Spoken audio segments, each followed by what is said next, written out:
Beryl, a middle-aged man, was practicing swordsmanship outside his dojo while his father, sitting nearby, continued to nag about his unmarried status. His father believed that by Beryl's age, he should have grandchildren to carry on the family name. Despite Beryl's excellence in swordsmanship and his position as a master, his father urged him to settle down and get married. When the students arrived, Beryl tried to explain that running the dojo was his way of honoring his father. But his father disagreed. Beryl reflected on his life growing up in the dojo, always dreaming of becoming a great swordsman, but only reaching an average level of skill. However, he realized that his true talent lay in teaching, and many of his students had gone on to succeed, which brought him satisfaction with his current life. At a family dinner, his father again pushed him to find a wife, and his mother gently joined in the pressure.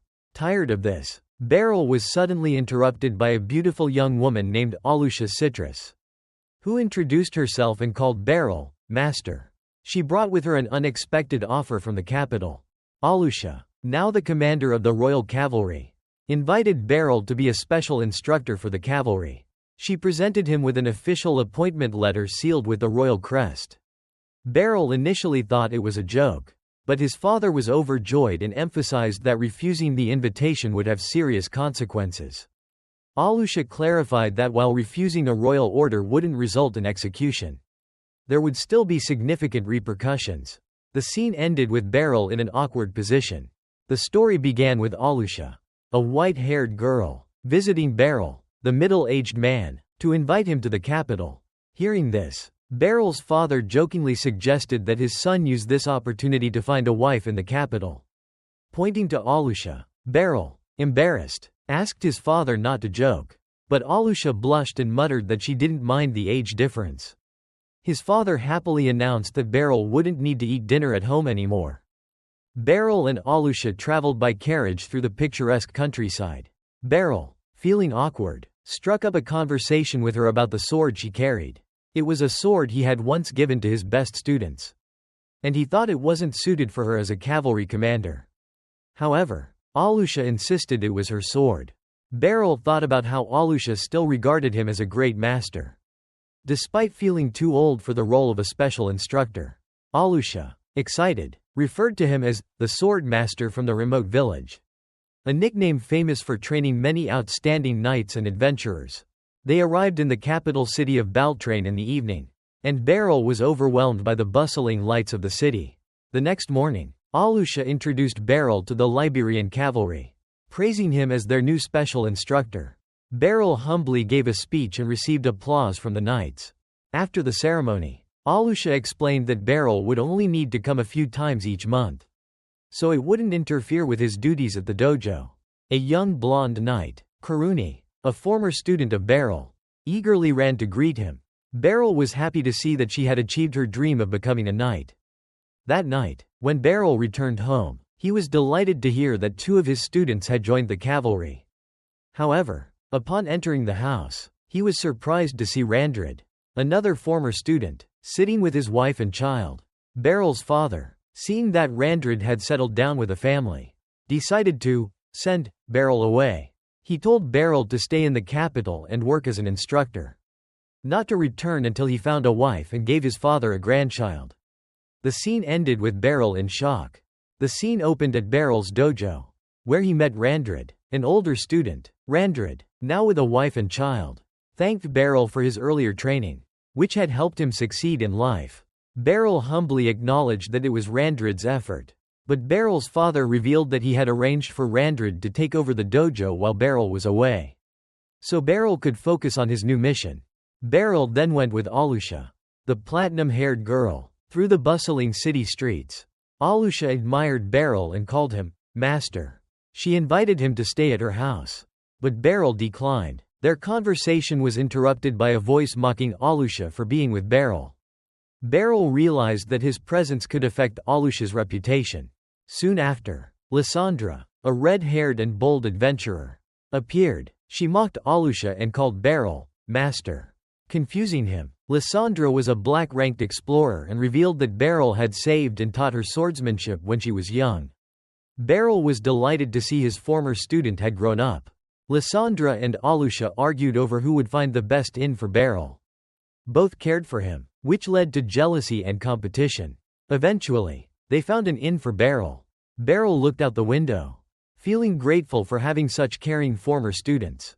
In the next scene, Beryl prepared to begin his role as a special instructor at the Liberian cavalry but was interrupted by Handblit's drought.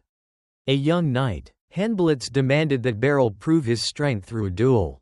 Alusha agreed to the challenge, seeing it as an opportunity for Beryl to demonstrate his skill. The scene ended with Beryl facing a new challenge, setting the stage for an intense sword fight. The story continued with Alusha, a platinum-haired female knight, introducing Beryl, a middle-aged man in simple clothes, as the deputy commander of the cavalry. Immediately, Handblitz, a young blonde knight, showed disrespect and challenged Beryl. Although Beryl felt uneasy, Alusha quickly accepted the challenge on his behalf. The scene shifted to a large dojo, where Beryl and Handblitz prepared to face off in front of many knights. Other knights doubted Beryl and belittled him, calling him a sword master from a remote village, past his prime. Handblitz thought Alusha was just being kind to her old master and wanted to correct her mistake. Before the match began, Beryl bowed humbly, telling himself he would try not to lose too badly. In contrast, Handblitz was extremely confident and arrogant, declaring that he would protect the honor of the cavalry. The duel began with Handblitz launching powerful attacks. Though Beryl was overwhelmed by his strength, he remained calm and realized that Handblitz's attacks, while fast, were predictable. Beryl countered with finesse, deflecting Handblitz's blows. As Handblitz put everything into a final attack, Beryl moved in sync with him, getting behind him and delivering a light but precise blow that broke Handblitz's sword.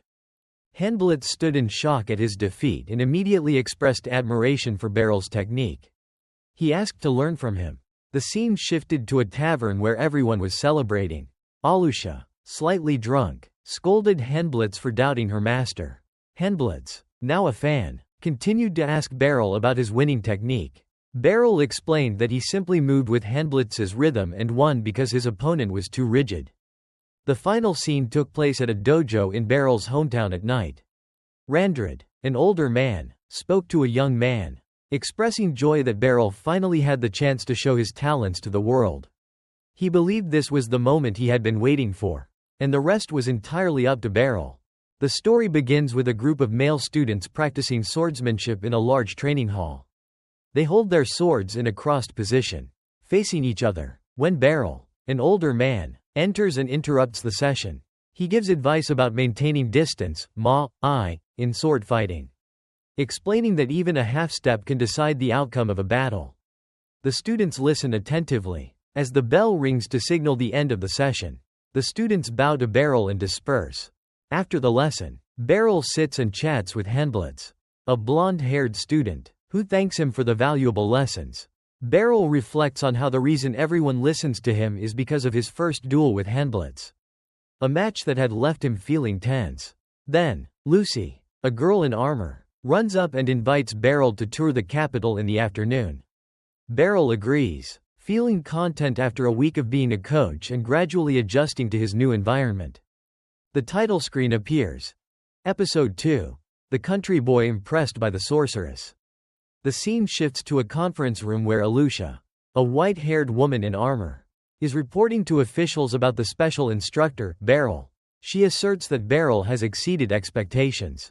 Alusha then walks alone down a hallway, reflecting on her work as a commander, which prevents her from dedicating more time to practicing swordsmanship.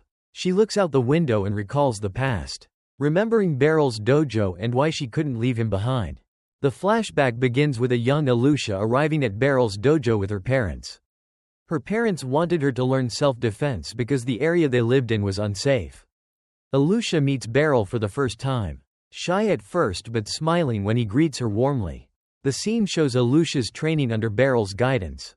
From basic techniques to physical exercises like jumping over logs, chopping wood, and carrying stones, Beryl always encouraged her, which motivated Alusha. The scene ends with a young blonde boy, Randrid, hesitating in a sparring match with Beryl. The story continues with Alusha, a young girl with silver hair, practicing swordsmanship in the dojo while reflecting on a past duel. She wonders why her student, Randrid, hesitated during their match. The scene shifts to the past, where Beryl, Alusha's master, is facing Randrid. Beryl easily overwhelms his student and suggests they begin a practice session. Alusha, looking innocent and eager, is ready to face her master. During her duel with Beryl, Alusha realizes he has no openings for her to attack. She is confused and can't find a weakness in him. Eventually, when she decides to strike, Beryl easily blocks her sword just inches from his face. He praises her for her good instincts and timing. Alusha reflects, remembering how, at that time, she naively thought all masters were as skilled and calm as him. The scene moves to the present, where Alusha, her master, and the students visit another dojo for a friendly match. After explaining the rules, the first duel between two male students takes place, with the master's student winning. When it's Alusha's turn, she faces a blonde-haired student from the rival dojo. Unlike Beryl, Alusha quickly notices the opponent's weaknesses and easily scores points in the match. Her opponent is left stunned by her agility and precision. On the way home, Alusha's master comments that the trip was a valuable learning experience and advises her not to focus too much on winning or losing. However, Alusha suddenly realizes she has dropped her hairpin and returns to the dojo to look for it. There, she is surrounded by the students she defeated. The blonde-haired student holds her hairpin and mocks her, threatening to teach her a lesson in a real fight. As the situation becomes tense, Alusha's master appears. He calmly faces the bullies, advising them not to use swordsmanship to provoke others. When the leader attacks, he easily disarms them, showing the vast difference in skill. Just then, the rival dojo's master arrives, scolding his students and apologizing for their shameful behavior. Once everything is resolved, Alusha and her master walk together under the sunset. Her master apologizes for not being with her earlier, which made her scared. He feels relieved that she wasn't hurt. Alusha is touched by his concern and protection, tears welling up in her eyes. She looks at him with deep gratitude. The scene opens with a white-haired girl crying under the sunset. Her elderly master quickly apologizes, thinking he frightened her. However, she denies this, explaining that she is not crying out of fear or sadness, but because of a strong new emotion she has learned from him. The scene shifts to a dojo where the girl and her master are practicing with wooden swords. After a series of attacks, the girl successfully blocks her master's strike for the first time. Her master is surprised and praises her for her tremendous progress. Later, Master Beryl announces that the girl is now strong enough and that there is nothing more to teach her. Though sad and reluctant to leave, the girl accepts his decision. Not wanting to be a burden, she receives her real sword from him, marking the end of her training. The story continues with the girl's journey after leaving the dojo. She heads to the capital to take the Knight Association's entrance exam, where she easily defeats all opponents, even the examiners. She realizes that Beryl's swordsmanship is superior to anything she has seen in the capital. She graduates with the highest rank, continuing to fight and gain accomplishments, eventually becoming the commander of the Knight Association. Her goal becomes clear. She wants to create a stage worthy of her master's talent, bringing him out of obscurity. 10 years later, she has the authority to invite him to teach, and she realizes that her master has not aged but has only grown sharper in her memory. Back in the present, the girl, now the commander in splendid armor, returns to the training field and finds Master Beryl teaching new knights. A blonde subordinate approaches to report and expresses amazement at Beryl's knowledge and skills. He also informs her that Karuni, a female knight, has taken Beryl on a tour of the capital. The girl feels a pang of jealousy and mutters that it was something she wanted to do. The scene transitions to a bustling market in the capital, where Karuni is happily showing Beryl around and letting him try some snacks. Beryl looks slightly lost in the crowd. Suddenly, another girl with black hair and wearing red-black military attire appears and recognizes Beryl. Karuni happily greets the girl as Vice-chan, but Beryl doesn't recognize her. Vice pretends to cry and accuses Beryl of forgetting her, then points to the sword at her side. Beryl realizes it's the farewell sword he gave to one of his former students. He suddenly remembers that she is Vice, one of his students who completed her training at his dojo. The story begins with a reunion between the young black-haired girl, Feceli, and her old master, Beryl Gardinant. After 5 years apart, Beryl, a middle-aged swordsman, is surprised by how much she has grown. A short flashback shows a younger Feceli diligently practicing swordsmanship under Beryl's guidance. Karuni, a blonde-haired girl in armor and also Beryl's student, appears and happily tells her master that Feceli has become a star in the magic corps, which surprises Beryl since his dojo only taught swordsmanship. Feceli explains that she is looking for magical components and demonstrates her abilities by conjuring a small flame on her fingertip without any tools. Beryl realizes that she has become a sorceress and feels proud of her. Next, a thief snatches an old woman's purse and runs away. Feceli quickly acts, telling her master not to intervene, and uses her sword, channeling magic into it to release a magical bind that traps the thief. Karuni rushes in and subdues the thief, while Beryl is deeply impressed by the smooth teamwork between his two students and especially Feceli's magical swordsmanship. Feceli explains that she applied the sword techniques Beryl taught her to use magic effectively. The scene shifts to the evening, where Beryl is walking alone, eating bread. An eerie voice calls out, and Beryl encounters a girl with long blonde hair and violet eyes. She introduces herself as Lucy Diamond, commander of the Kingdom of Labarris's magic corps. Beryl assumes she's just roleplaying, but Lucy proves she's real by summoning a fireball in her hand. Lucy explains that she heard Feceli mention Beryl and wanted to test her power against a strong opponent. She came for a real fight. Lucy suddenly attacks Beryl with a large fire explosion, but Beryl quickly dodges the attack. Lucy seems excited and summons several fireballs that circle around her, preparing for a serious battle.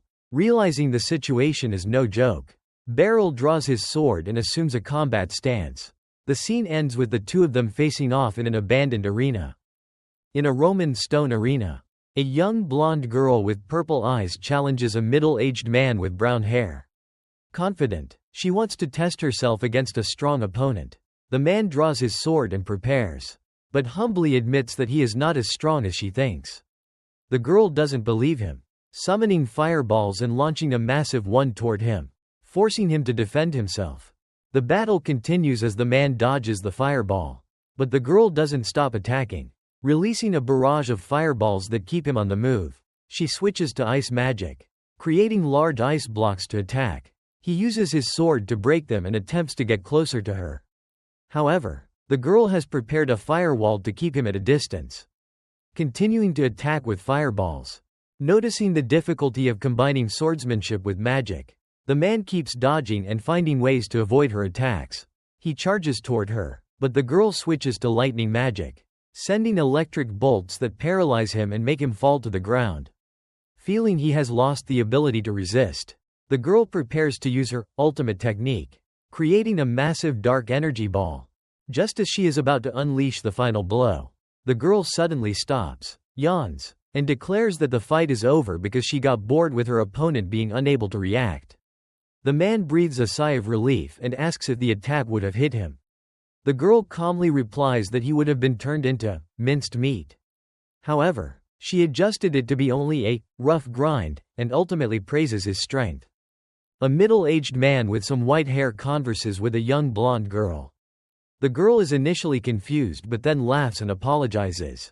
The conversation continues, ending with a scene of the sky at sunset and her voice in the background. The scene shifts to a large iron gate with the sound of a church bell and the synchronized "thank you" from a group of people. The man from the previous scene walks down a stone corridor, meeting a short-haired black-haired girl. She greets him and hands him a bottle of blue liquid as an apology. After hesitating for a moment, he accepts the bottle. The black-haired girl leaves as another girl with white hair and armor appears, and they start a conversation. The scene moves to an office where the man sits facing the white-haired girl and a red-haired girl. They are discussing a written request. A flashback shows the young man entering a dark cave, emerging battered and exhausted. Back in the present, the man looks troubled as he recalls the event. In the office, the two girls persuade the man about training. Despite sharing the same goal, they argue, making the man appear frustrated and uncomfortable. The long-haired white-haired girl intervenes to mediate. The scene continues with the man walking with the red-haired girl to a door.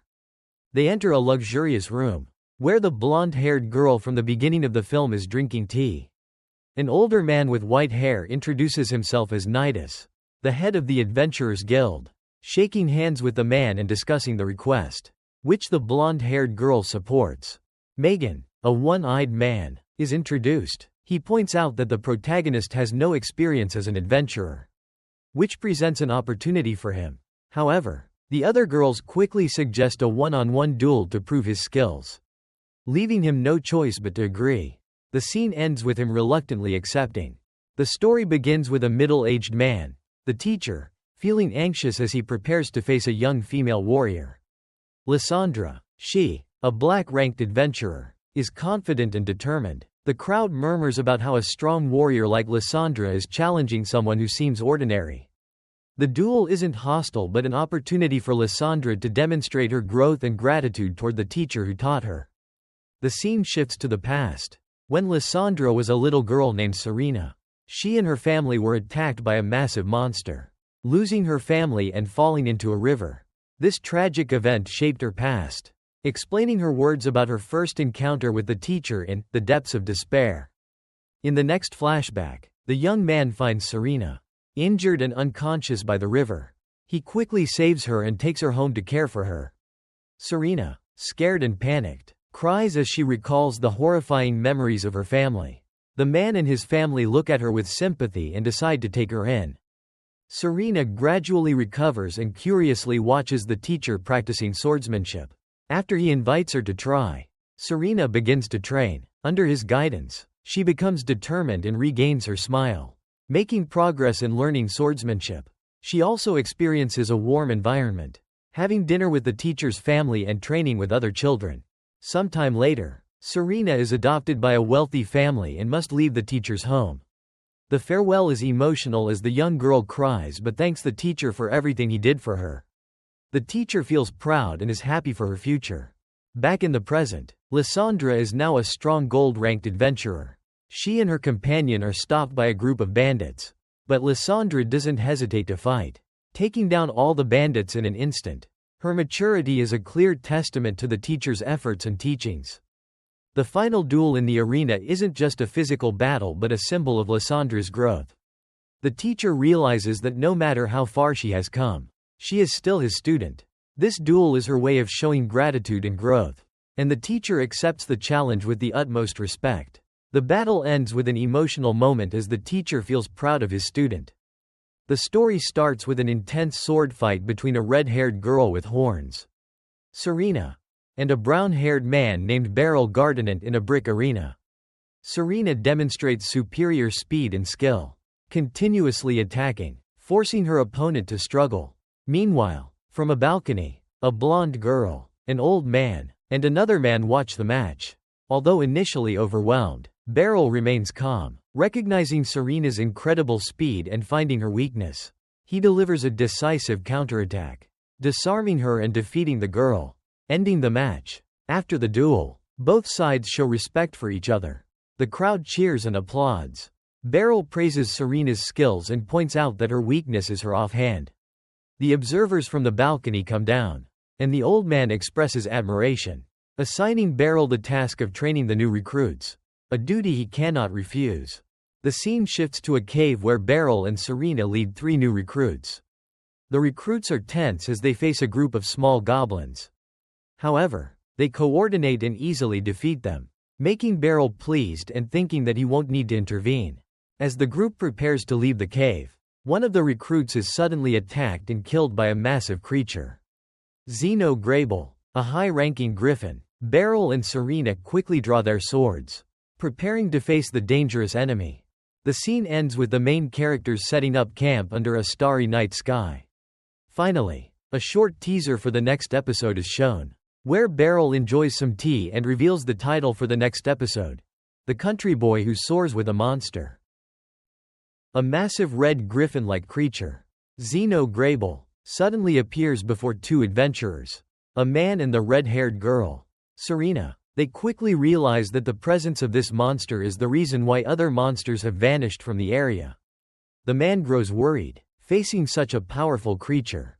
The two discuss their strategy, with the man asking Serena about magical potions. She confirms that she has 2 vials, and they plan their next move. The man intends to have Serena hold off the creature while he saves their injured teammate. Porta, however, Serena misunderstands and insists on going to save Porta herself, leaving the man panicked and unable to explain in time. In the end, the creature charges at them, forcing him to confront it directly. The battle between the man and Zeno Grable begins. He struggles against the tough hide and powerful attacks of the creature, realizing that direct attacks aren't effective, especially when the monster breathes fire. He dodges, barely escaping the flames. After several attempts, he finally manages to cut off the creature's tail. Enraged by the loss of its tail, Zeno Grable charges through the forest, and the man quickly grabs onto its back as it moves. The griffin-like monster lifts off into the sky, carrying the man with it. They soar over mountains and valleys, eventually landing near a cave where Serena is helping Porta. In a fit of fury, Zeno Grable stomps the ground, creating a large area of molten lava. The story begins with Gardinant, an experienced warrior, facing a huge monster, a cross between a bird and a lion, in a lava-filled canyon. The creature's bright eyes signify its formidable strength. Nearby, 3 young adventurers are trapped in a cave, with one injured and their lives threatened by fireballs erupting from the ground. Gardinant quickly jumps into the fight, dodging the monster's attacks while trying to find a way to counterattack.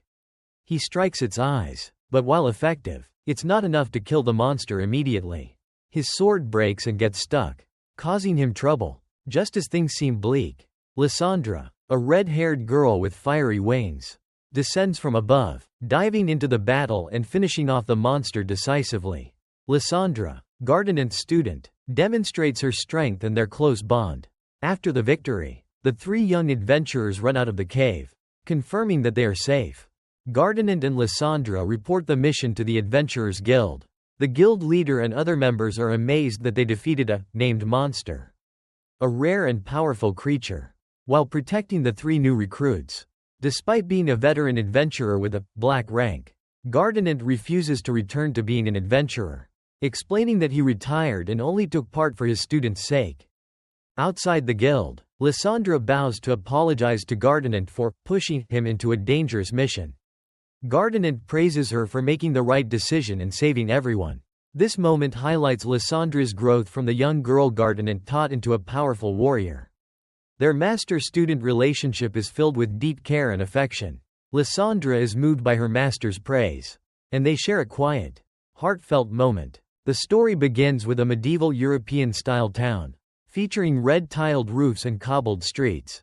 People bustle about, and pigeons fly through the air. A man named Beryl and 2 young girls, Karuni and Sleia, walk up a stone staircase together. The scene transitions to a conversation between Beryl and the 2 girls.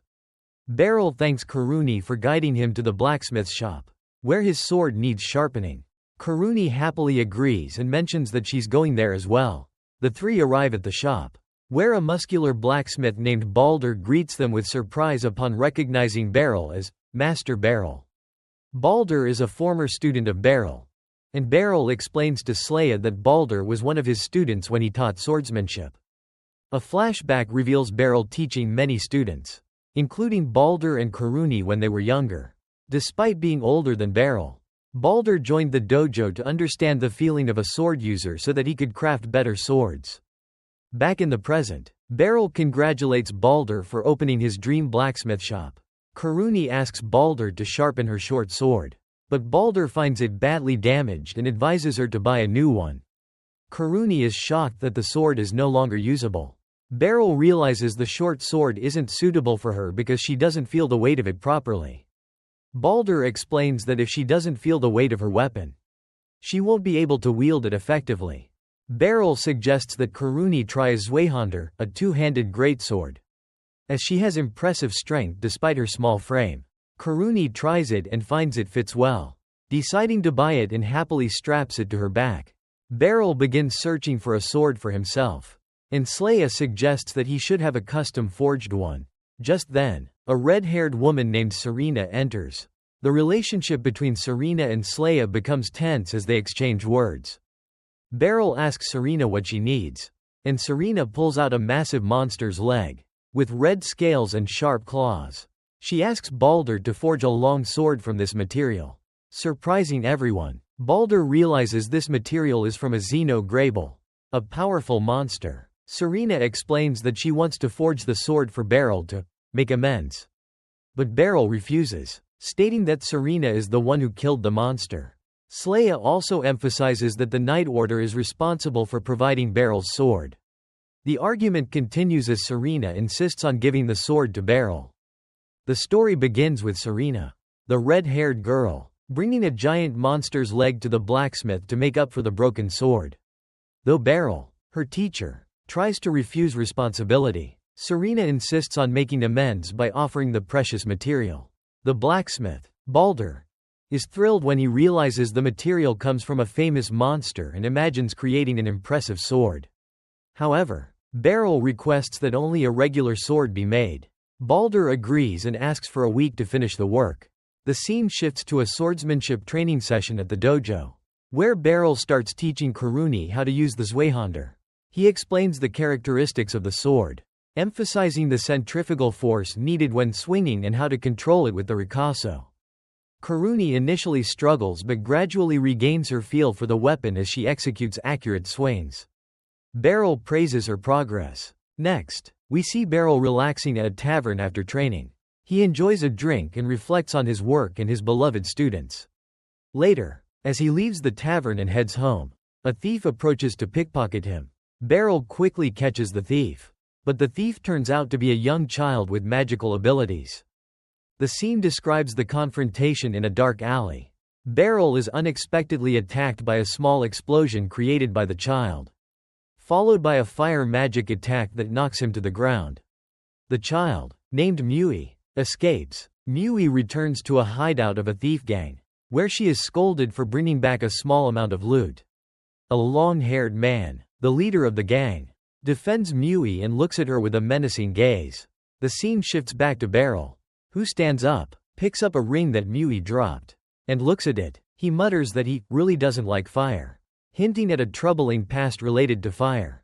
The story ends with a preview of the production team and voice actors, along with scenes showing Beryl and Karuni camping under a starry night sky. A sword is being forged in the campfire, symbolizing the training and the journey ahead. The story begins with the title card for episode 5 of the anime, Katainaka no Osan Kensai ni Naru. The scene transitions to a training field where students are practicing with wooden swords. Sleina, a blonde girl in armor, is training, while Handblitz, a young man with blonde hair, prepares to spar with his teacher. Handblitz and Beryl start their sparring session. Handblitz attacks fiercely, but Beryl easily dodges and counters, quickly defeating his student. After the match, Handblitz thanks Beryl, and Beryl praises his progress. However, Beryl can't help but reflect on his responsibility to help his students improve further. The two of them then watch as Sleina practices with a two-handed sword. Handblitz comments that Sleina switching to a two-handed sword is a bold move, and Beryl agrees, believing it to be the right choice for her. He asks why the students are training so urgently, and Handblitz explains that they are preparing to face the Black Hand of the Twilight thief gang that has been causing trouble in the capital. Beryl expresses concern upon hearing about the thief gang, but Handblitz reassures him that the dangerous work will be left to the official knights. As Beryl is just a teacher, Beryl feels awkward, thinking to himself that he has no experience in dealing with criminals. A moment later, Beryl takes out a simple ring with a chain. Sleina and Handblitz mistakenly assume that the ring is a gift Beryl intends to give to someone, perhaps the commander. They begin commenting on the gift, which causes Beryl to feel embarrassed and shout at them for the misunderstanding. Beryl then explains that the ring was taken by a pickpocketing child who had tried to steal from him. When Beryl caught the child's hand, the child used fire magic to escape, leaving behind the ring. Everyone is puzzled as to why someone capable of using magic would resort to pickpocketing. They deduce that the ring could either be a magical tool or stolen goods. as such items often have a high value. Beryl decides to turn in the ring as lost property, hoping it will be returned to its rightful owner. Finally, Beryl goes to the association's headquarters and submits the ring at the reception desk. After completing the paperwork, he leaves, but he can't stop thinking about the look of distress and anger on the pickpocketing child's face. The story shifts to Beryl Gardinant, a middle-aged man, as he looks for stable accommodation. He scans the rental listings but is quickly discouraged by the high rent. Worrying that if he rents a place, he won't have enough money left for alcohol. At that moment, a young girl with green hair, Mui Freya, appears, frantically searching for something. When Beryl asks if she needs help, Mui responds harshly, demanding that he leave her alone. However, when Beryl guesses that she's looking for a necklace, Mui becomes aggressive and tries to reclaim it. Beryl tries to keep her calm and avoid drawing attention. Beryl takes Mui to a quieter alley and explains that he found the necklace and turned it in at the lost and found section of the association headquarters. Mui denies having stolen it, and Beryl offers to accompany her to retrieve the necklace more easily. Despite her irritation, Mui reluctantly agrees. As they walk, Beryl reflects on her reckless attitude, which contrasts with the children he's known in the past. They arrive at the association's headquarters, where a silver-haired woman in armor, Alusha, appears and asks about the commotion. She recognizes Beryl and teasingly remarks about him being with a young girl, forcing Beryl to hastily deny it. The three sit in a room. Alusha asks Beryl what he plans to do with Mui. Mui acts defiantly, stating that they can't do anything to her because they don't have any evidence of her committing a crime. Alusha suggests that if Mui has magical abilities, the kingdom would take care of her, but Mui refuses to disclose anything. After a moment of silence, Mui finally admits that she needs 5 million dauk to resurrect her deceased sister. Beryl and Alusha immediately recognize this as a scam. Feeling sympathetic, Beryl leaves for a while and returns with a large, warm loaf of bread. Mui, initially hesitant, accepts it and devours it while crying. Beryl expresses his happiness in meeting her, and moved by his kindness, Mui finally introduces herself as Mui Freya. Beryl returns the necklace to her, and Mui takes back her precious item with a relieved smile. The story transitions to Beryl and Alusha talking when a confident blonde girl enters and declares that she has overheard everything about the situation. She introduces herself as Lucy Diamond, the commander of the Liberian Magic Corps. Mui immediately protests, claiming that Lucy, being just a child, cannot be the commander. To prove her wrong, Lucy uses fire magic to heat a teacup on the table instantly, leaving Mui and Alusha astounded. Beryl is also impressed by her power and remarks that Lucy, disciplining Mui, is much gentler than his approach in the past. The group sits down to talk. Lucy suggests that Mui join the Magic Academy, but Mui angrily refuses, demanding 5 million dauk. When asked why, Mui reveals that she needs the money to pay a wizard to bring her sister back to life. Lucy bluntly declares that resurrection magic does not exist, causing Mui to doubt her and recall the past.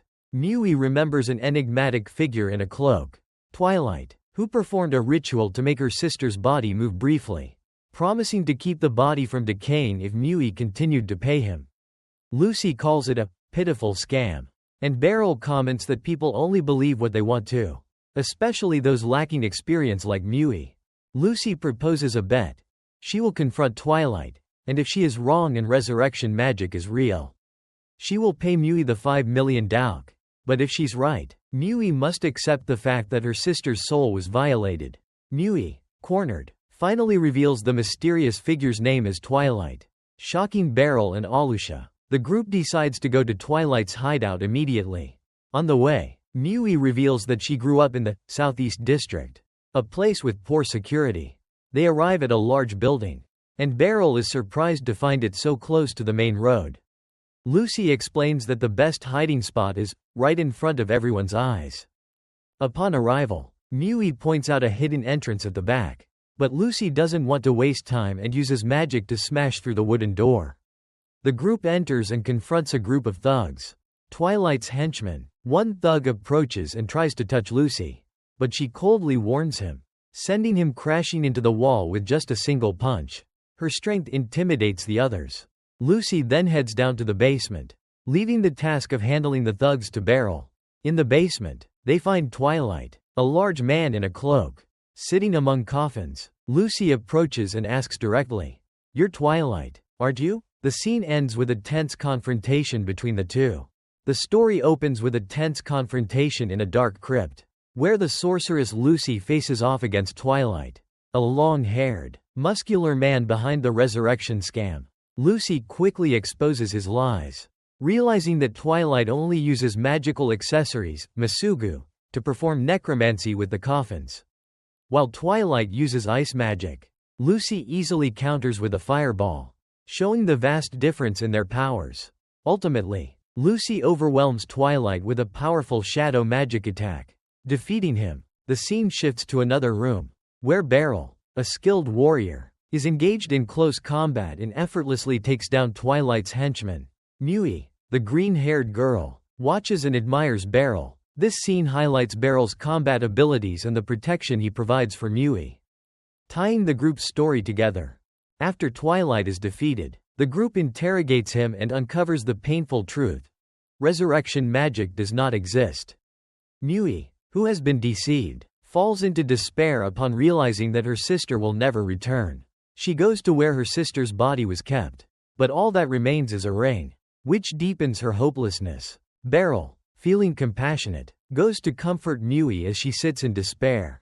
He shares that adults are responsible for protecting and bringing happiness to children.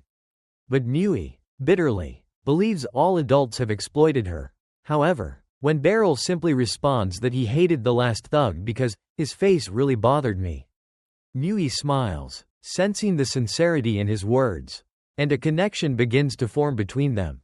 Outside, the knights arrive and escort Twilight's gang onto a cart. Lucy reports that the mastermind used magical accessories that were disproportionate to his strength, implying that someone else is pulling the strings behind the scenes. Meanwhile, Twilight suddenly awakens on the cart, causing a light explosion, proving that he hasn't been completely neutralized. The final scene reveals a larger conspiracy, as a high-ranking cult leader and an enigmatic figure discuss silencing Twilight and using the collected bodies to recreate the magic of God. This scene sets the stage for a confrontation with a powerful organization, expanding the plot and creating exciting developments for what's to come. The story begins at a dojo where Beryl has just finished training with his students. Slan, a silver-haired knight, approaches him and reports a significant incident. They move to a more private location to talk, where Slan reveals that the criminal, Twilight, mysteriously died while being escorted. His body suddenly exploded, and in the remains, they found fragments of a magical accessory. Beryl realizes that there is a dangerous force pulling the strings behind these events, setting the stage for a mysterious investigation. Next, Beryl and Karuni visit a forge where Beryl receives a new sword forged from the bones of a powerful monster. Though Beryl humbly claims that the sword is not suited for him, Karuni is excited and praises the special weapon. This scene highlights Beryl's growth, from a modest swordsman to one wielding a powerful weapon, while also emphasizing his close relationship with those around him. A young blonde girl named Lucy then arrives, calling Beryl to come with her in a rather bossy manner. Beryl has to put off trying the sword and follows Lucy to a grand mansion. The shift from the forge to the lavish mansion signals that Beryl is about to face an issue related to the nobility or powerful forces. In the mansion, Beryl and Lucy meet an elderly man dressed as a priest, who introduces himself as Iboy Howlman, a priest from the Sphene Church in a neighboring country. He reveals that the magical accessories used by Twilight were produced in his homeland, Sphenidirdvania. The one behind the supply of these items is Bishop Revios Sarlian. The bishop instructed Twilight to collect corpses in exchange for these magical accessories. Iboy explains that Revios Sarlian is researching the Sphene magic, with the ultimate goal of resurrecting the dead. This reveals a much larger conspiracy, not just a criminal act but involving religion, forbidden magic, and international scale. The threat Beryl faces is vast and complex, making the investigation all the more tense and dangerous. The video opens with Beryl, a middle-aged man with brown hair, sitting and talking with Alusha, a blonde girl, and the elderly priest Iboy in a luxurious room. They discuss a figure named Revios, the bishop of the Sphene Church, who is currently staying at the Sphene Church in the Northern District. Alusha reveals that Revios will be summoned as a witness tomorrow, but the three of them are concerned that he might flee back to his homeland, which would prevent them from handling the situation, due to political reasons and to avoid international conflict. Official organizations like the Mage Guild and the Council cannot act directly. Therefore, they ask Beryl, an independent operator, to help capture Revios if he attempts to escape. After hearing about the mission, Beryl remembers Mui, the blue-haired girl he saved, and the pain she endured from losing her sister. His motivation for accepting this mission is to recover the body of Mui's sister, hoping it will help the girl overcome her grief and continue her life. After some thought, Beryl decides to take on the mission, drinking the rest of his tea, showing his determination. As Beryl prepares to leave, he unexpectedly meets Mui at the door. She has just returned from the market with an elderly maid. There is an awkward moment between the two, and Mui asks Alusha why Beryl is there. Beryl notices that Mui looks healthier and is being taken better care of. He compliments her improvement, which makes Mui embarrassed and emotional. She doesn't understand why people are treating her kindly. Despite having deceived Beryl, she feels unworthy of the kindness, money, and education she has received. Beryl gently explains that it is natural for adults to take care of children and assures her that no one intends to deceive or exploit her. He encourages Mui to enjoy life and embrace the bright future ahead. He jokes that if she feels guilty, she can invite him for a big meal when she grows up. Mui shyly calls him stupid, but calms down. Beryl bids her farewell and leaves. As night falls, the scene shifts to a large church. Bishop Revios is secretly loading goods onto a cart, preparing to escape, just as Beryl had predicted. As Beryl gets ready to act, a black-robed knight, one of Revios' henchmen, blocks his way. The henchman seems to have anticipated Beryl's arrival. The scene ends as a confrontation is about to unfold. The story begins with three black-robed knights in armor performing a magical ritual. They chant a spell to seek power from the Almighty, and a blue magical aura surrounds them, enhancing their physical strength. Meanwhile, Alan, a man with brown hair wearing a white coat, senses their presence and is immediately attacked. Despite the knight's enhanced power, Alan remains determined to fight back. In a 1v3 battle, Alan realizes his opponents are using physical enhancement magic. He admits that he hasn't fought in a life-or-death battle for a long time but is determined to continue. Despite being surrounded, Alan demonstrates superior swordsmanship, quickly taking down one of the knights. However, he is still overwhelmed by the remaining two enemies.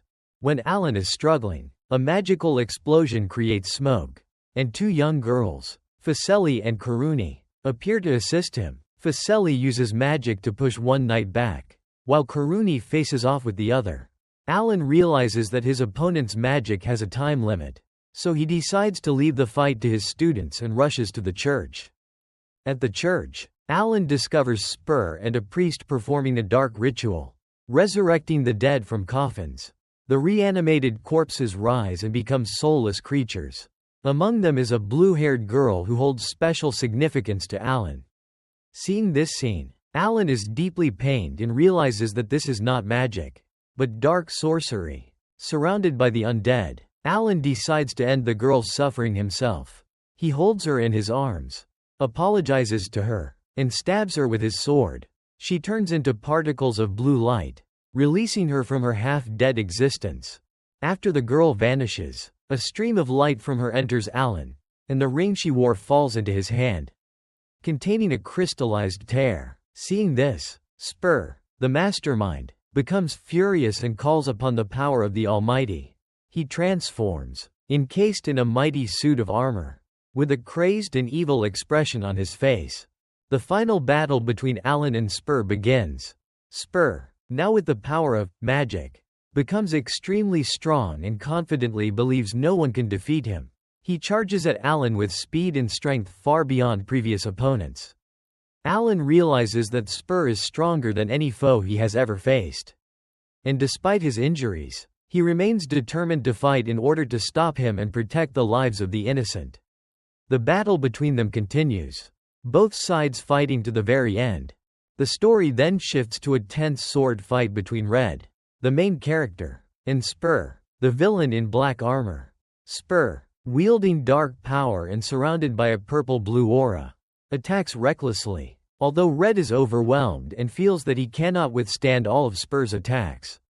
He gathers all his strength and delivers a fatal blow, slicing through Spur's chest armor.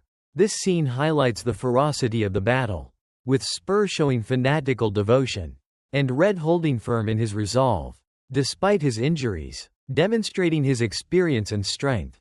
After the battle, Spur is severely wounded but refuses to fall. He screams, ready to sacrifice his life for a miracle.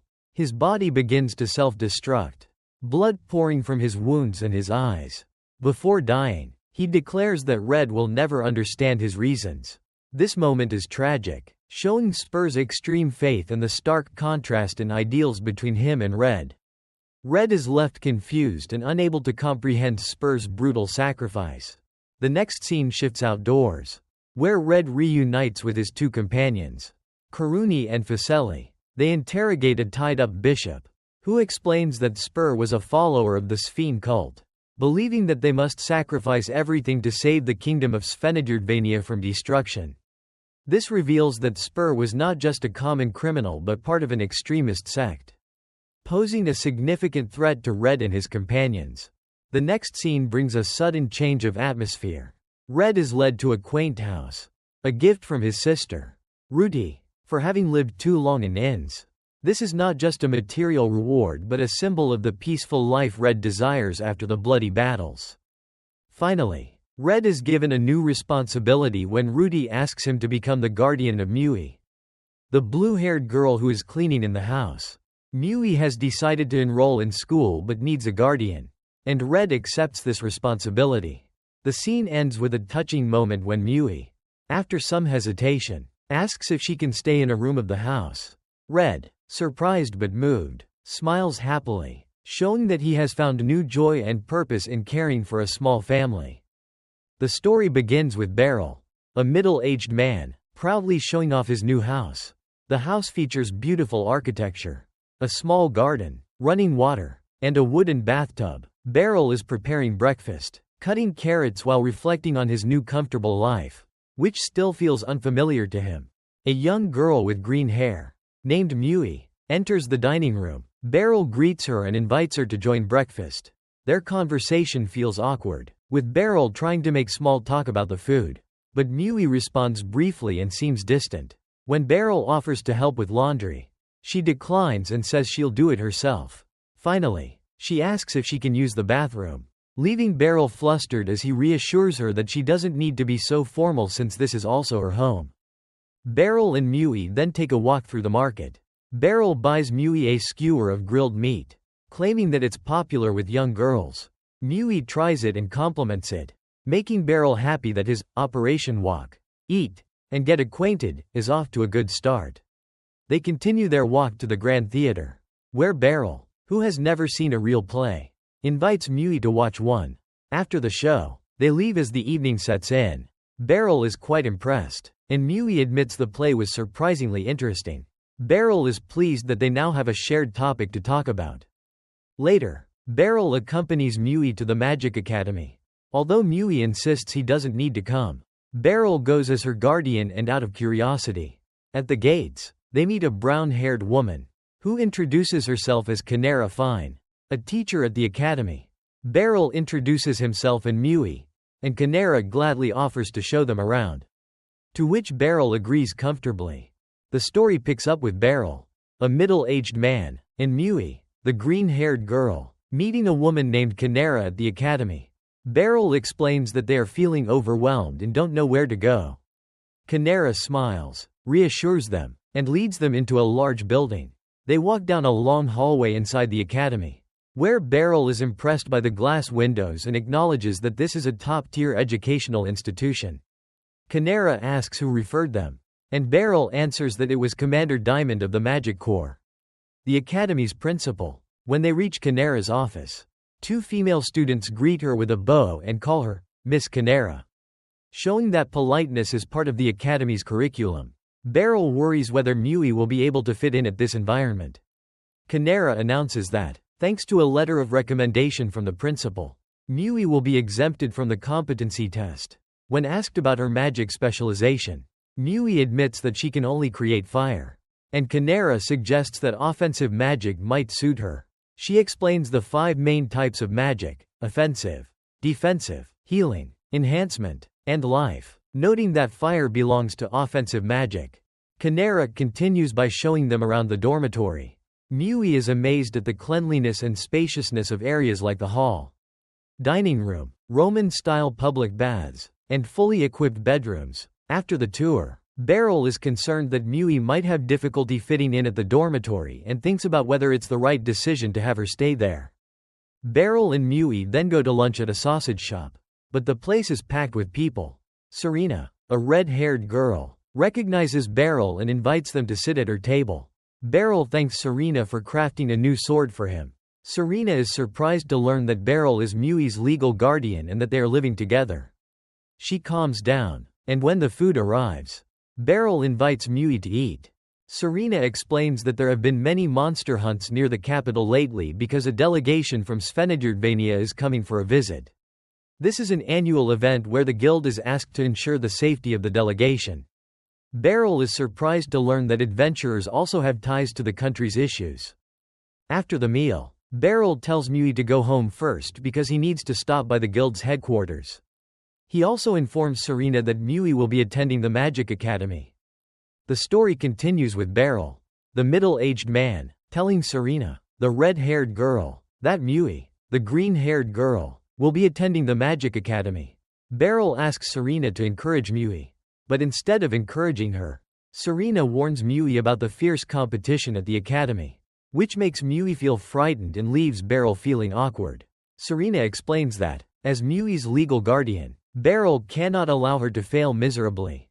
Mui calls Beryl, old man, which immediately angers Serena. Beryl steps in to mediate, and after Mui and Serena apologize to each other, Serena explains that she acted that way out of great respect for Beryl.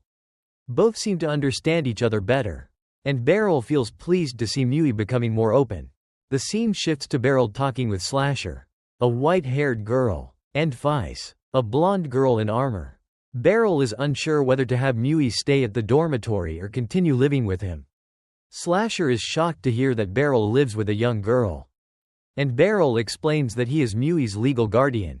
Vice enthusiastically advises Beryl to let Mui stay at the dormitory, as it would save her the time of commuting and ensure that someone takes care of her meals. Beryl then goes to a luxurious room to consult with Lucy, the blonde girl sitting in a chair. Lucy believes that the dormitory is the more reasonable choice.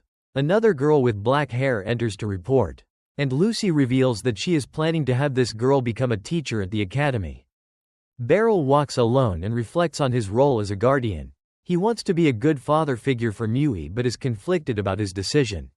He then returns home. When Beryl arrives home, Mui tells him about a strange noise coming from the cupboard. The two of them check and find a hole behind the cupboard, from which a swarm of mice emerges. Beryl is horrified and decides to chase the mice out, fearing they might make Mui sick, showing his excessive concern for her. The story opens with a man chasing 3 mice running around the house with a broom. The green-haired girl, watching, declares that she is not weak. However, the man insists that he can't let her live in such conditions anymore. He continues chasing the mice under the table with great determination. The girl is surprised when he pulls out a cloth. He uses the cloth to catch the mice, crawling under the table in a comical chase, even flipping the table over to catch them. Finally, he catches 2 mice and throws them outside. But the last mouse runs into the bathroom. He continues chasing the mouse in the bathtub, trying to catch it with his bare hands. The mouse is very quick and even climbs onto his shoulder. Unexpectedly, the mouse bursts into flames, seemingly due to some magic. The green-haired girl appears and uses her power to calm the mouse, leaving the man surprised. Afterward, the mouse bites his hand. and he painfully throws it out the window. Next, the man fixes the ceiling and sets up a mouse-repelling orb, explaining that he had asked for it from a nearby bar to ensure safety. The girl looks at her clean room and soft bed. Later, the man happily prepares dinner in the kitchen because the girl had helped him. The girl comes in and offers to help him cook. As they sit down to eat, the girl unexpectedly says that she won't stay at the dormitory but will live with him, explaining that she wants to help with the housework and assist him if the mice appear again. The man is stunned, but the girl adds that she simply wants to eat hot meals. The man is deeply moved and agrees to make soup, stews, and hot dishes for her every day. The girl tells him not to smile so much as it looks scary. The conversation becomes lively as the night falls, marking a turning point in their relationship. The story begins at a large dojo where Beryl, a brown-haired man, is tiredly wiping the sweat from his face after a training session. A white-haired girl in armor, Alusha, approaches him and tells Beryl that she has something important to discuss.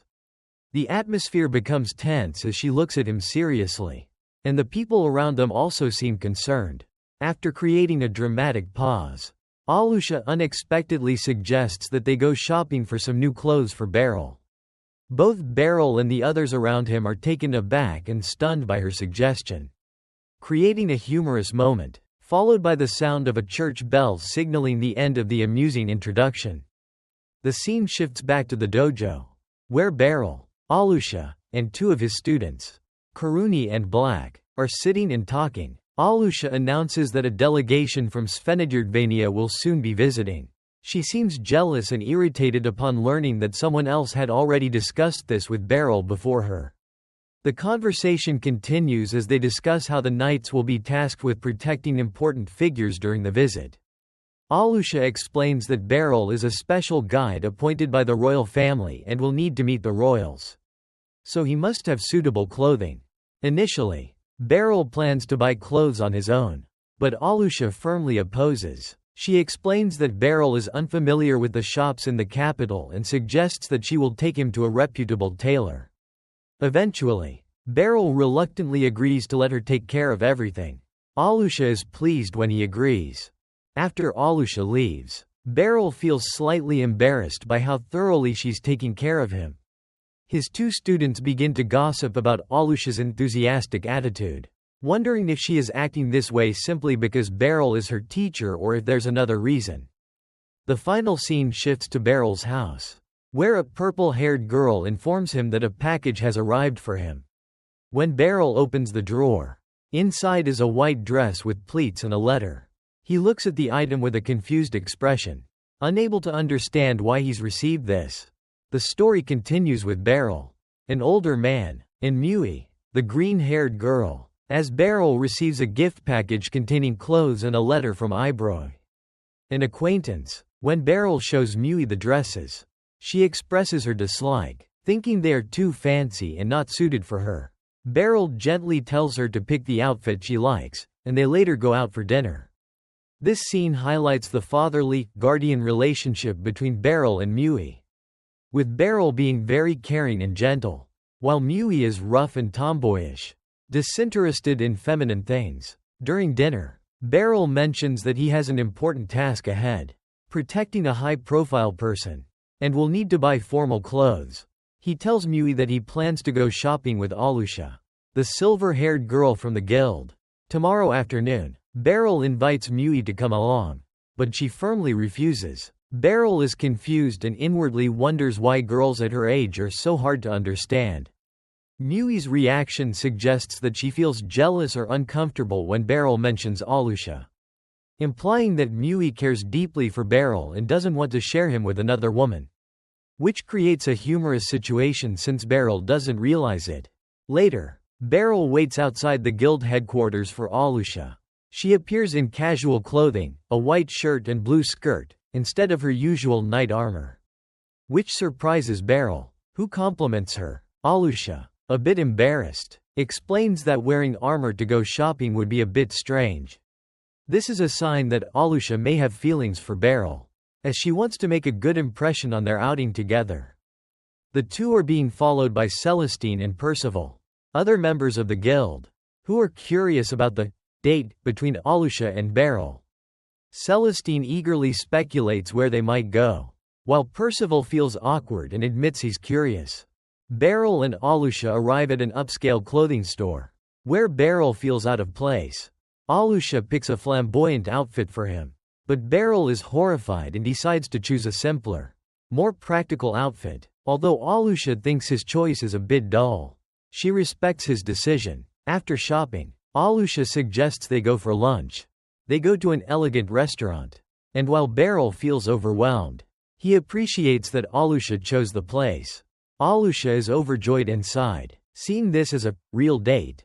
The two guild members continue to follow them and comment from a distance, making Percival feel embarrassed when teased about their own date.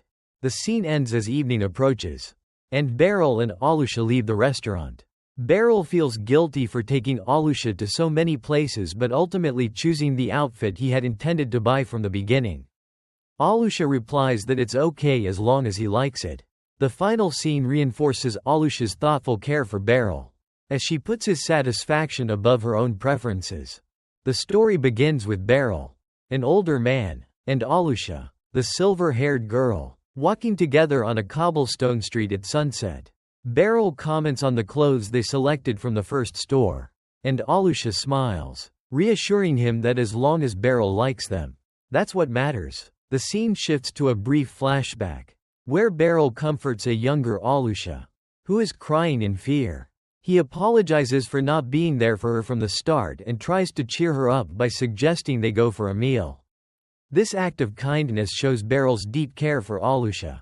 Back in the present, Alusha recalls how they never had a chance to go out for a meal back then and expresses that they have finally had that opportunity. Beryl is puzzled, not understanding her meaning. After saying goodbye, Alusha stops and watches Beryl walk away. Alusha's students, Karuni and Henblitz, are observing and discussing how Alusha keeps looking after Beryl. Henblitz decides to step forward and ask Alusha directly, "What is Beryl to you?" Alusha turns back, her expression serious, and prepares to answer the question.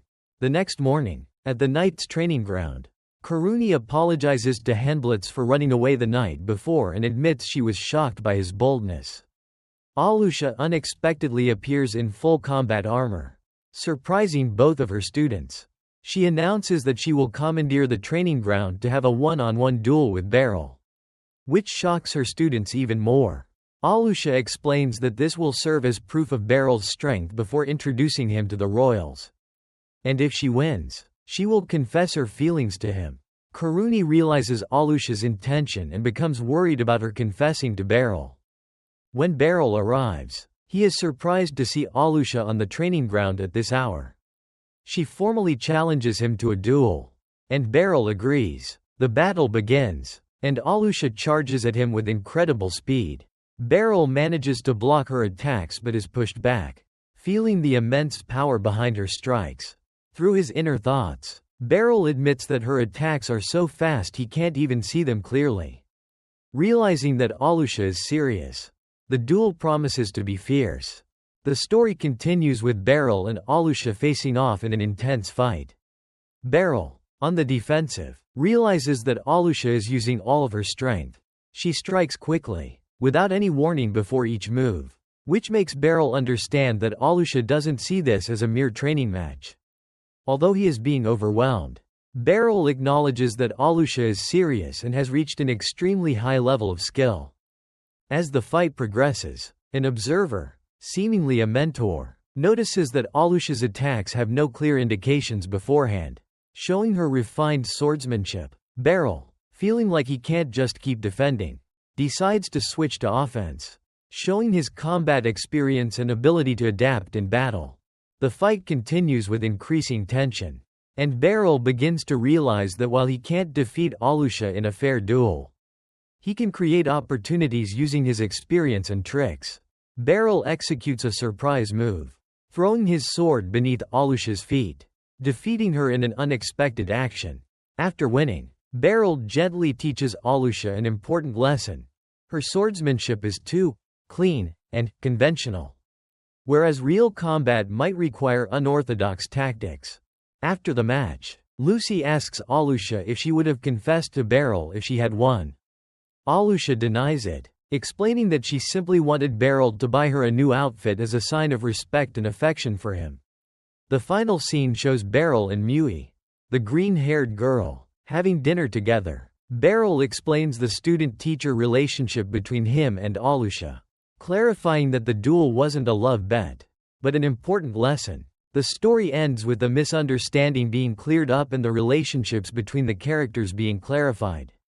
The duel wasn't just a test of strength but also an examination of growth, respect, and the teacher-student relationship between Beryl and Alusha. The story begins on a cozy evening at Beryl's home, where he welcomes Mui, the young girl, back home. Dinner is ready, and they sit down to eat together. As they enjoy their drinks from wooden mugs, they engage in a casual conversation, showcasing their father-daughter-like relationship. Mui notices that Beryl's mug is chipped, but Beryl casually brushes it off, displaying his calm demeanor. Beryl asks Mui about what she received from school. Mui takes out a fabric bag containing her uniform and textbooks from the Magic Academy. She explains that the books are borrowed and must be kept in good condition. Beryl proudly mentions that starting next week, Mui will officially be a student at the academy. However, he realizes something is missing. Beryl asks Mui about her school bag, only to realize that the school didn't provide one. He insists that she needs a proper bag, and he will buy one for her before the school year starts. Despite Mui protesting, thinking it's unnecessary, however, Beryl is firm, showing his deep care for her. The scene shifts to an office where Lysandra, a red-haired adventurer, is receiving a mission from an older noble. He tells her that a platinum-ranked adventurer team has cornered a dangerous target in a forest, but they were unable to defeat it and need her help. The conversation is interrupted when someone arrives to find Lysandra. Back with Beryl, he goes to a store to buy Mui a school bag. Beryl, inexperienced in shopping, is overwhelmed by the choices. The shopkeeper introduces him to a high-quality bag made from Salora Zaruk leather. But Beryl is shocked when he hears the price, 95,000 dauk. A huge amount of money. The scene ends with Beryl standing alone on a bridge at sunset. Looking troubled, he realizes he can't afford such an expensive bag, showing his financial struggles but his desire to provide the best for Mui. The story then transitions to a man standing on a bridge in an old town at sunset. Contemplating his financial situation, he worries about providing for Mui and feels conflicted between wanting to save money and buying a nice school bag for her. He struggles with the tough financial decision. A red-haired woman named Serena approaches him. She explains seriously that she has a difficult mission and needs his help. Initially hesitant, the man's attitude changes when Serena mentions the reward, prompting him to ask for more details. They ride a carriage through the countryside, where Serena explains their mission: to capture a rare horse as a gift for the royal family of Svenadurdvania, and the employer is the Liberian royal family. Serena tells him she received permission from the Knights' Council to borrow him for this mission, and even a strict person named Citrus agreed. The man feels the offer comes at the right time, as he's in need of both money and work. Serena is pleased by this, and they continue their journey. They reach the forest, where a group of people is waiting. Serena checks the situation and is told that traps have been set, but there are no results. She orders the outer perimeter to continue monitoring. Then, Serena gives the man some tools, and they head into the forest to start the hunt. During the journey, the man asks about the target. Serena describes it as a rare horse with a white coat and silver mane, a gift worthy of royalty. The man comments that this is his first time capturing an animal. Serena reveals that a platinum-ranked adventurer team had failed on the mission, which is why it was assigned to her. What makes the mission particularly difficult is that the horse must be captured without causing any injury, which adds to the challenge. They continue moving and discover hoofprints near a small pond. Serena believes the horse won't return to where it left the tracks, so she suggests they move to a nearby stream to set up an ambush. On the way, Serena asks about his life with Mui.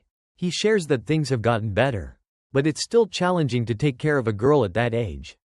Serena recalls that he treated Mui like family, but he explains that their situations are different. Finally, they reach the ambush point, a beautiful waterfall. Serena plans to circle around the horse when it appears, preparing for a tense hunt. The story continues with the man and the red-haired girl standing by a stream in the forest, discussing the plan to catch the animal. The girl, an archer, explains that she will shoot an arrow with a cloth tip at the animal to scare it into running toward the man, who will then use a net to capture it. The scene shifts to peaceful images of the forest, stream, and small waterfall. The man hides behind a rock, waiting for the target to appear. A beautiful white horse approaches the stream to drink. The man is awestruck by the horse's beauty, and the red-haired girl, hiding nearby, draws her bow, ready to act. The girl shoots the arrow at the horse's flank. The horse jerks and jumps over the man's head, causing him to miss throwing the net. It turns and charges at him. The man quickly grabs its neck, gets dragged for a distance, and is thrown to the ground. Furious at seeing her mentor hurt, the girl uses a rope as a weapon and knocks the horse down. However, the horse quickly stands and escapes, running up a high cliff. It causes a rockslide, separating the man and the girl, leaving him trapped on a small rock outcrop with the horse, trapped on the precarious rock above a rushing river. The man realizes that neither he nor the horse can escape. He suggests a truce with the horse and uses his sword to cut down a large tree to create a bridge over the gorge.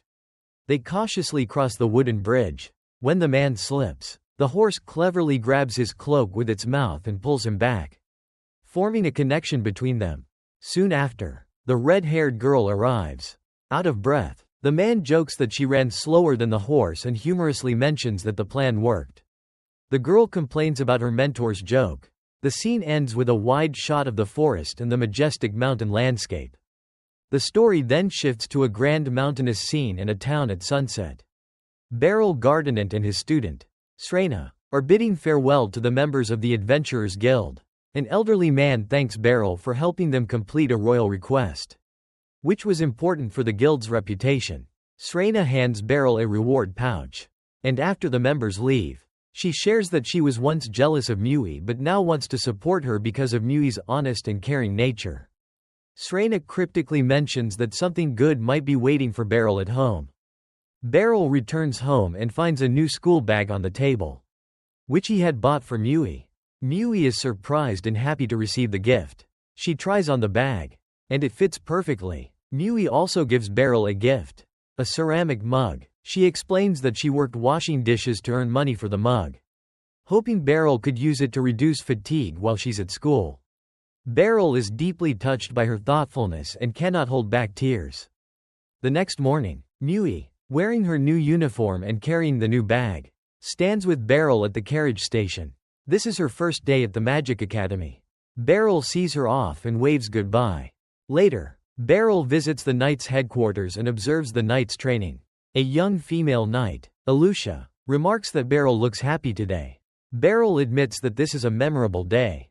A silver-haired female knight named Handblitz arrives to report that the captain and vice-captain of the Sphene Church have arrived.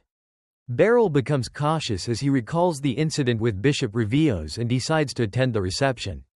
When they enter the room, Beryl is surprised to see Rose, a green-haired girl he once knew. Rose runs to hug Beryl and introduces herself as his beloved student, Rose Marbleheart, which causes Handblitz to become angry and Beryl to feel very confused. The story begins with Beryl and two other people entering a room where a woman in armor stands with a green-haired girl, Rose, who eagerly runs toward Beryl and hugs him, calling him teacher. The scene makes Beryl slightly confused. The white-haired girl, Citrus, watches them with a look of anger and jealousy. Rose introduces herself as Beryl's beloved student, which only intensifies Citrus's irritation. Beryl, still confused, confirms Rose's name. A flashback reveals that Beryl trained Rose at a dojo. She was his student for a short period a few years ago. Back in the present, Rose thanks Beryl for everything he has done for her, making Citrus even more upset. Beryl feels the pressure and silently wishes he could go home. The scene transitions to a conversation in the living room, where the group is sitting on the sofa. Beryl expresses his surprise upon learning that Rose has become the vice commander. Gatoga, another member of the group, is also surprised to hear that Rose and Citrus share the same master. The prince praises Beryl as an excellent teacher. Citrus asks about the previous vice commander, and Gatoga explains that they came to the town of Baltrain to scout for Rose. They will stay for a few days to gather information on the terrain. But when Citrus suggests assigning a guide, Gatoga refuses. Rose appears disappointed, wanting Beryl to guide them, and Beryl notices the angry look from Citrus. After leaving the room, Beryl walks outside alone and meets Rose. Now in casual clothing, she explains that she wanted to meet with him and invited him for a walk. Beryl, feeling flustered, reluctantly agrees. As they stroll, Rose shares that after leaving the dojo, Commander Gatoga convinced her to join the church and use her sword to serve the country. Rose expresses some regret, wishing she could live a carefree life and travel. Beryl reassures her, but Rose pouts, saying it's easy for him to say. The story continues with Beryl and Rose walking by a canal in the town. Rose reminisces about her time learning swordsmanship from Beryl, and Beryl praises her for being promoted to vice commander. However, Rose modestly says it's just a position added to fill a vacancy.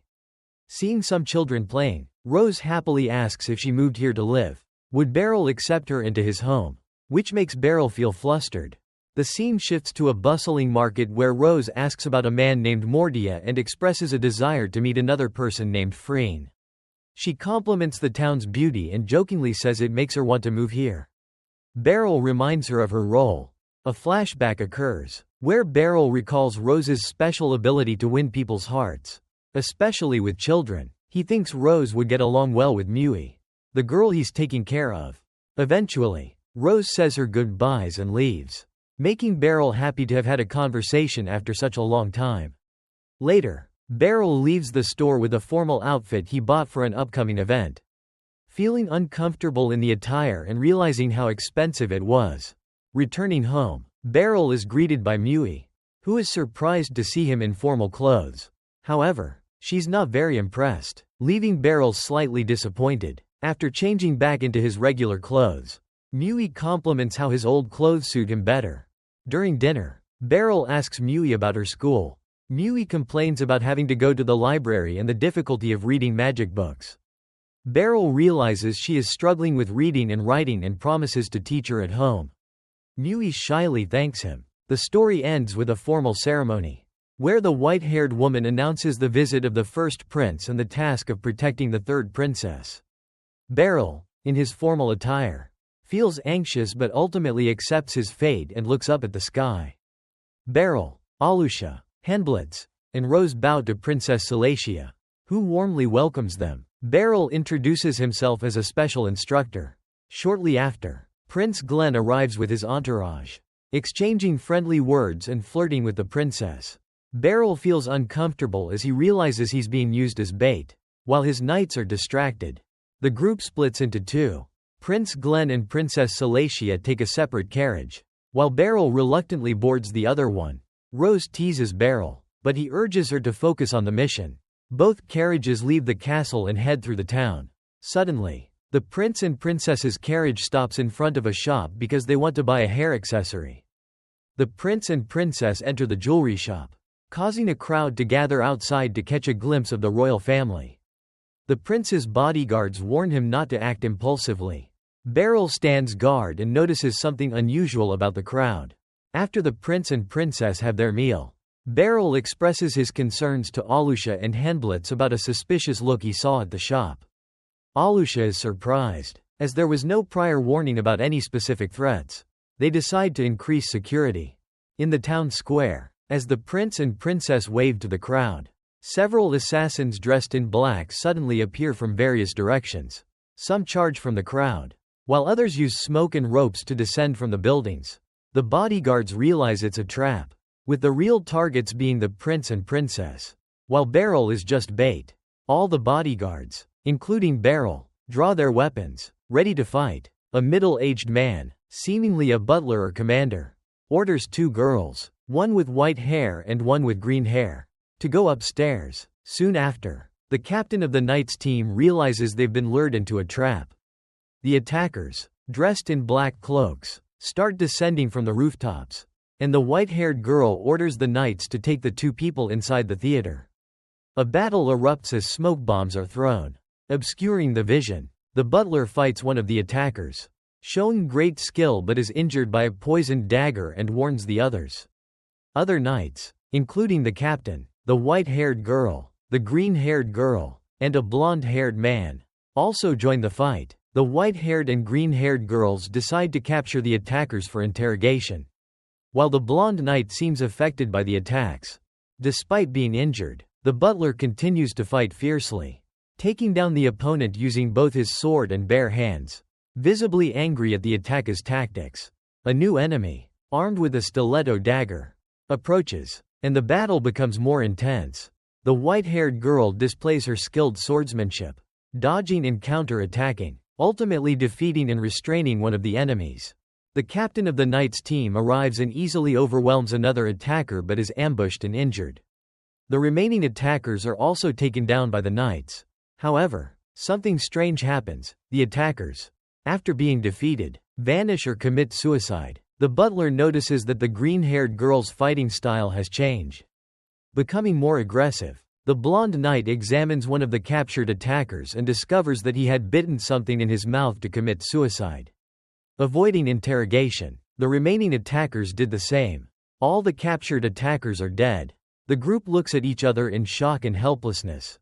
The final shot focuses on the thoughtful face of the green-haired girl.